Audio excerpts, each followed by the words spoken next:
Good morning, Suzanne. Good morning, Deborah Leanne. We are um, just saying that we're not sure we're ready, but that means we're probably ready because if we think about it too much, then we're not going to be in service by, speaking what wants to be said. So, no agenda except we are talking about Gene Key 53 this week, the pulse. Do you want to introduce that topic? Sure, the pulse is through the Gene Keys written by Richard Rudd. And this week's pulse during this 6 days is Gene Key 53.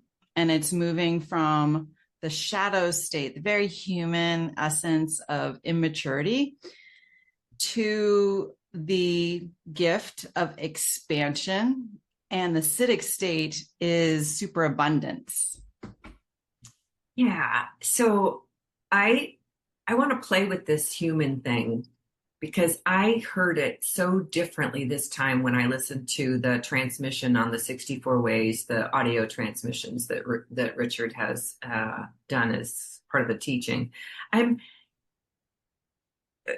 Since you know this key a little bit more because it's in your profile, tell me a little bit about where you think the human shadow shows up for you, and I'll share about for me and the collective. And Well, the shadow has shown up lots in my life. I was thinking back to even in my early 20s, just a few minutes ago, where it is about immaturity, and part of it was a lot of emotional immaturity.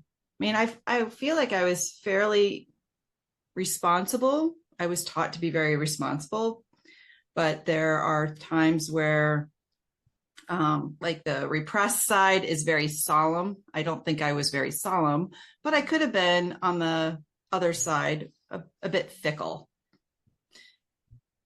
in some regards. yeah, so it's so funny because years ago I met these women that did a presentation on at a leadership thing about moving into what they were calling mature leadership. And they didn't mean by age, they Right. meant like growing up in your personal responsibility. So I think I was trying to remember because he asks the question, when was it that you realized that external events are not what control you? I think I can't remember exactly when, but I know it was in my late 20s, early 30s. I mean, I went a long time without figuring out that, oh, I'm in charge of my own destiny in some ways. So Right. the thing that um feels like we grow into our spiritual maturity is when we have this, oh, I'm responsible for how I feel. I'm responsible for my actions here now that this is going on in the world. How do I want to respond? So that was a big, I don't know why I didn't hear that before, but it was like, Right. And I think when you're in your earlier years, you're just in reactionary mode. You're not self-aware to recognize that emotions are coming from all people, including yourself. And I was just talking with a friend, I had family members that kept their cards close to their chest, right? yeah, So we never knew when there was an issue really going on. We were not that way. right. Um, because we didn't need anybody else in our business. Well, it was not appropriate. I remember that it was very inappropriate to be forthcoming about what was really going on with us in the workplace. And Oh, even in friend space, like you didn't share too much because I always wanted to get to know people and I would ask these questions and they're like, "Well, why do you want to know?" And I'm like, "Oh, I guess I'm getting too deep here." But I've kind of always been one of those deep dive kind of people.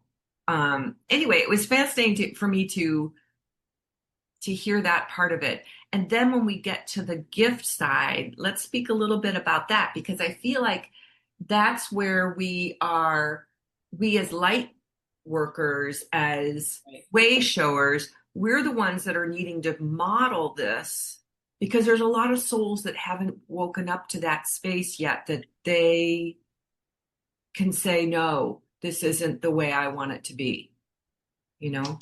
Well, and I believe that with this expansion, it is about tuning back into ourselves. And that's why I've always like had tuning in or tuning into you, tuning back into this space, because that's where our expansion of our divine selves reside.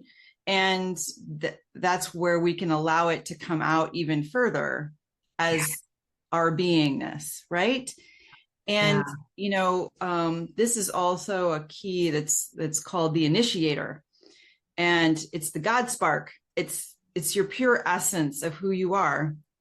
And so what I realized, someone had asked me a contemplative question, because this is in my chart. They're like, how is it to not finish things?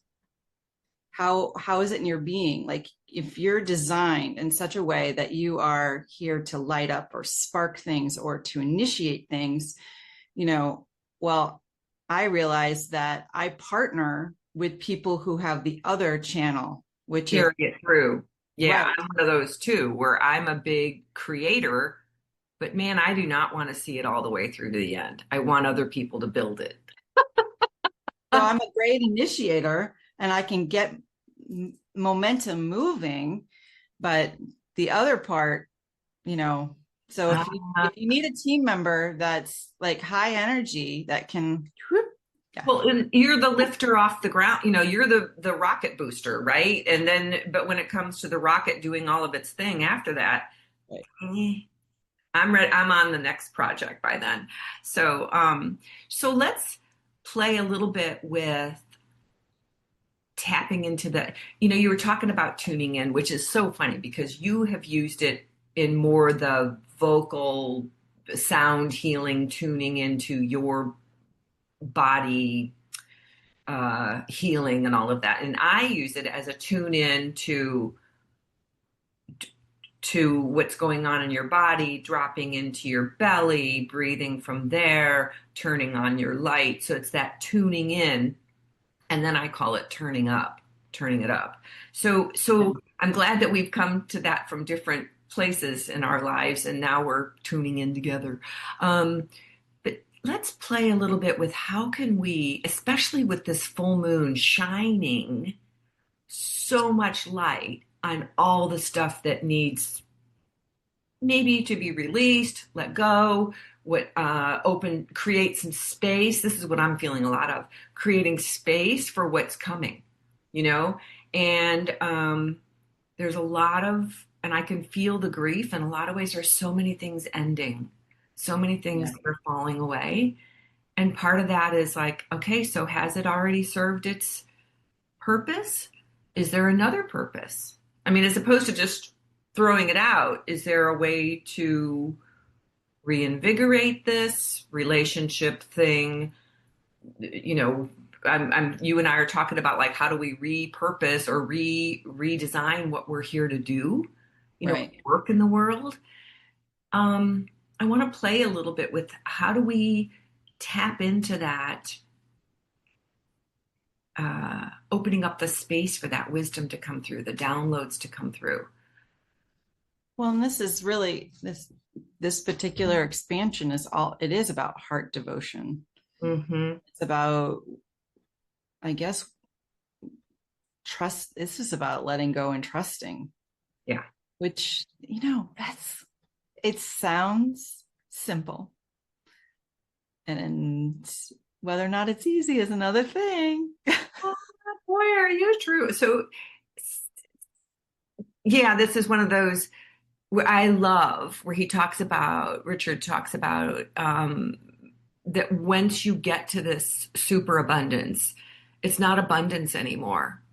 It's falling out of that whole game of what's too much, not enough, blah, blah, blah. We're in the Right. space of just being, and that creates a super abundant where everything is available, because we're not searching for it. I want more, or I need less, or, because I can feel that right now. I want less of that and more of this. And I'm in that space, which is not opening to, oh, all I have to do is be. And on that whole slowing down thing, I'm laughing. He goes, yeah, so there's no accident that as we get older, we slow down. And I'm like how slow is okay? I'm pretty slow right now. And the heat makes me not want to do anything. So a lot of time dropping into tuning into what's going on. How can I, what am I here to let go of? What am I here to do more of?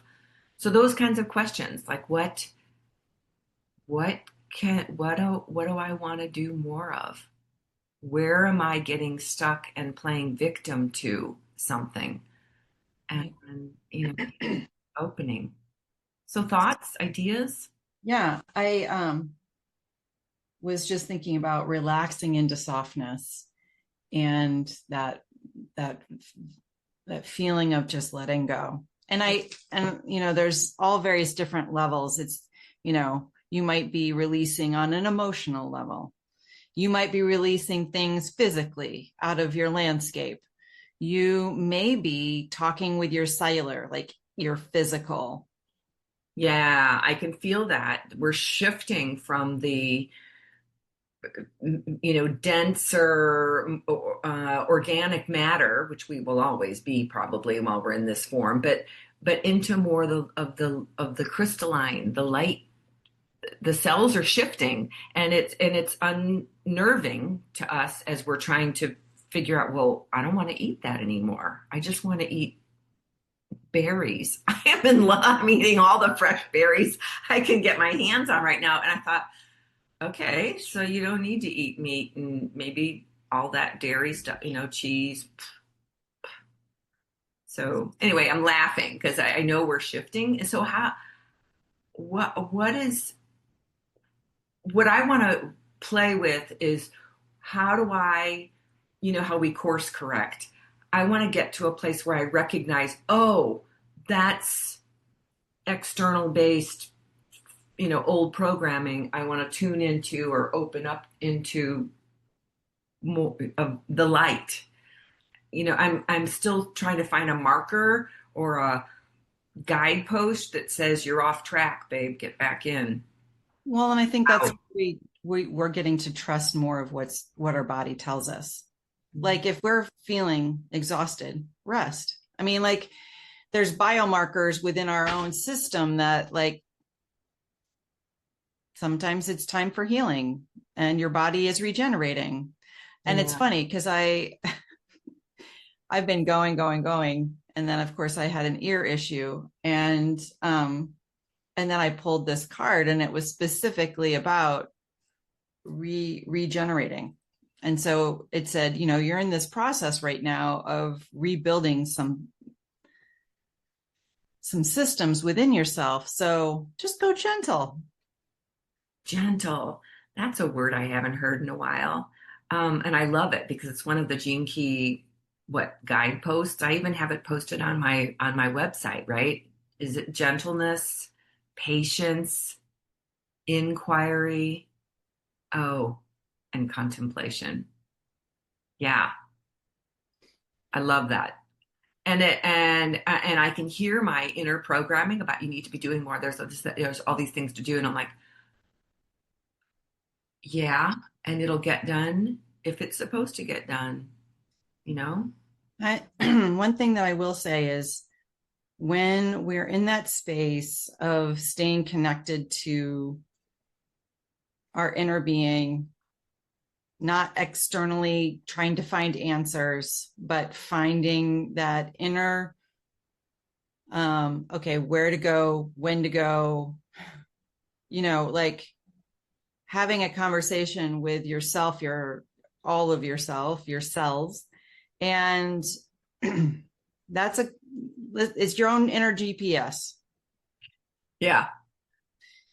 So you'll do the thing that you need to do when you need to do it. And there's no failure if you didn't necessarily. It just means, okay, that was not exactly the right time to do it. Have you ever showed up somewhere where um, that's where the synchronicity or the serendipity things happen? Like, how does Oh, that happen? So the way in which to do or experience that is by listening to your inner GPS and not that mind telling you. yeah. And I get confused. I think I get, I'm, if I'm, there's times where my body, and maybe that's why it has to yell at me sometimes. It's like I'm not listening to, like, there's so many messages coming through right now. And I also know that was part of what this shift that we've been in the galactic star planetary world is all of the all of the planets have now made their transitions into their new constellations. And so all of the building blocks are in place. So now it's going to come even faster and furious, this new world that we're co-creating and building as we speak.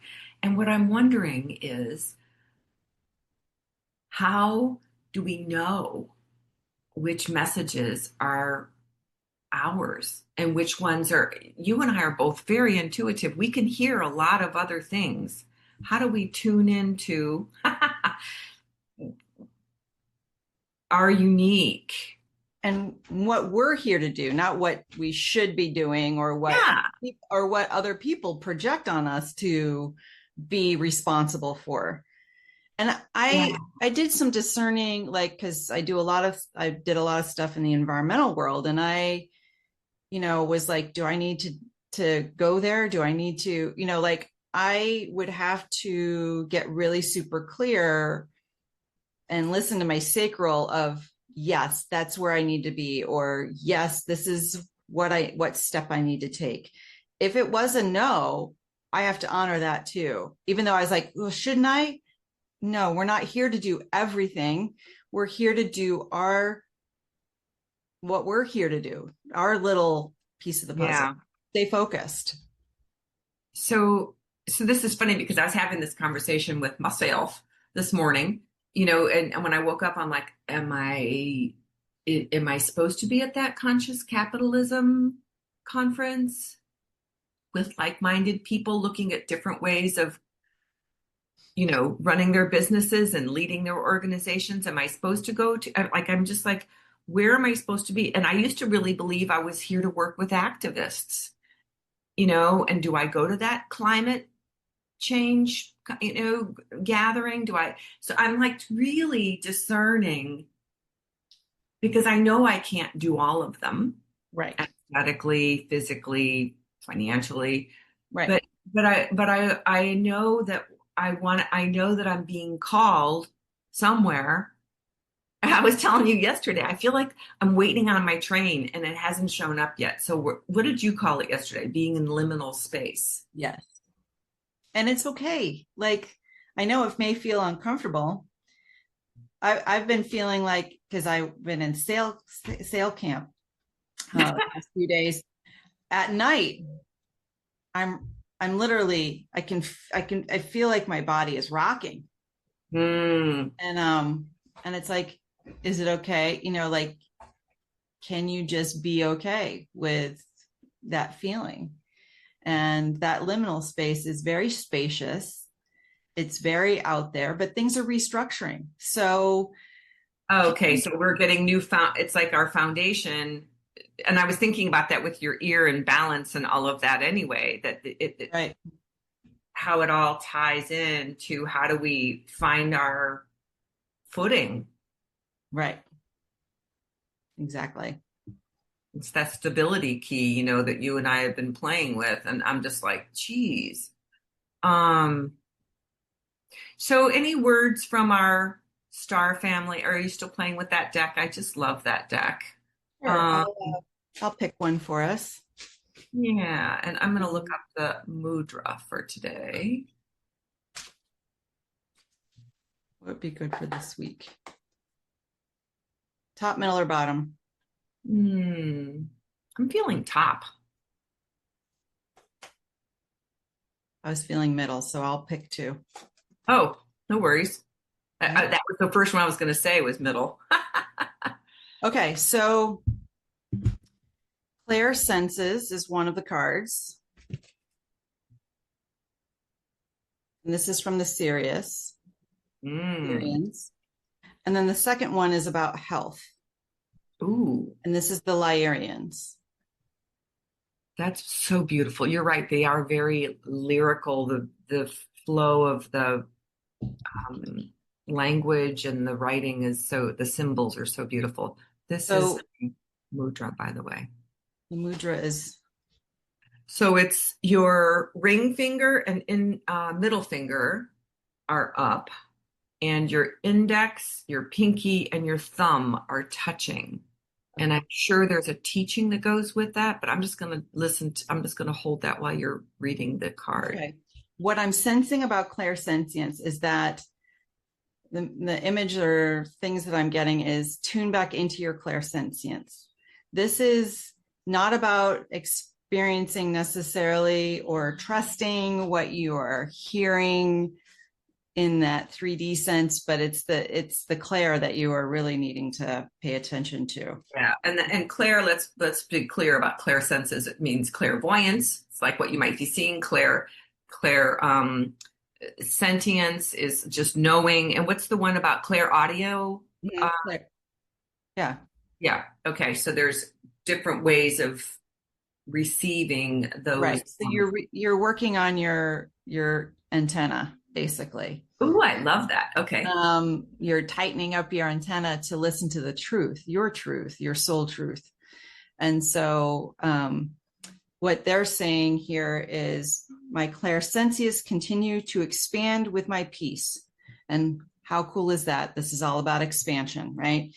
So clairsenses are your intuition, extrasensory perception, or psychic senses. The clair means clear. Your clairsenses provide you with a fuller information that is not evident with your physical senses. So this is clairvoyance, which is seeing, clairaudience, which is hearing, clairsentient or clairsenses, which is smelling, clairgustance, which is tasting, and clairsentience, which is actually physical feeling. That's where you get the goosebumpies, right? Or you feel the energy, or you get the shake. There's clear empathy, which is the feeling emotionally, and the claircognizance, which is your inner knowing, right? Mm-hmm. Mm-hmm. Channeling and astral travel. So these clear senses are not bound by space or time and may require some interpretation. It's important to learn to trust your intuition without letting psychic information lead your life. Most future psychic information can be changed through free will. So this is signaling that your psychic senses are awakening further. Study them, practice with them, and learn to utilize them. As you begin to work with them in more depth, your trust and your ability will increase. As Master Genesis, the Syrians understand humanity's connection to the subtle realm, and that the clairsentience bridge and trust the power of your intuitive connection is growing. This is enhancing your intuitive understanding and communication. It's helping you release blocks and fears to your deep inner knowing. So this is about becoming aware of your clairsentience or your clairsenses in everyday life. Yeah. That it's not someplace out there or when you're sitting on a meditation box. Yeah. This is something that aren't out there, they're here. You're applying in your daily life. And very often there's a lot of fear about hearing the voices and all of that stuff. And what I want to let most of us are not in we are in a receptive space of hearing our own wisdom. It's like our future self, our, ancestral. I mean, we're getting this information that's coming to us that's not necessarily from evil, especially if we're holding the light. We need to just know that it's good, solid, and it feels good to our system. If it feels really scary, then I have a feeling that you might be channeling something that may not be if you're channeling fear, it's probably not your truth. Right. Because that doesn't belong. No. Okay. So health. All right. So my whole health is improving. This is about in balancing physical, emotional, mental, and spiritual. So growth is best served with small, sustainable changes. Mm. So proper nutrition, rest, exercise promote increased energy and better hormone excretion, Mm. which also, of course, helps your mental health and emotional. So spiritual health keeps you focused on loving improvements and your interconnection with all life, evolving you rapidly. So this light language is supporting you discover new healthy habits, seek support, and build empowered communication within yourself. So reconcile any insecurities or fears that you might have. And this is all about finding love in the process of life, even during challenge. That's really big. So allowing ourselves to just be with all of it and love yourself through the system. Yeah, because sometimes our bodies take a while to absorb and digest all of the shifts and changes we're going through. So being gentle, patient. Yes, and this is about finding fun ways to improve, like art and dancing and group activities, and What that's feels good to you. So right. that's the key, I think, is we want to nourish our system in what our system needs and wants. And Right. sometimes it is something new, which could feel a little, anxiety producing That to was me take this week. that. Yeah. And you ended up having a great I time. had a great time. So there's a part of that's the old stuff that you were like, yeah, and there's more calling me than the fear that's trying to hold me back. So it's playing that game of where's my truth? What does my heart guide me to? What is my body telling me is good? Yeah. I love that. Love, love. Thank you, all the support beings that we have all around us. And I just want to reiterate. Mm, mm, mm, mm, mm, mm. Okay, I feel like they're bunny ears, but anyway, kind of. Expansion. Yes, to expansion. Bye. Till Bye. Love you next all. Till time. next time.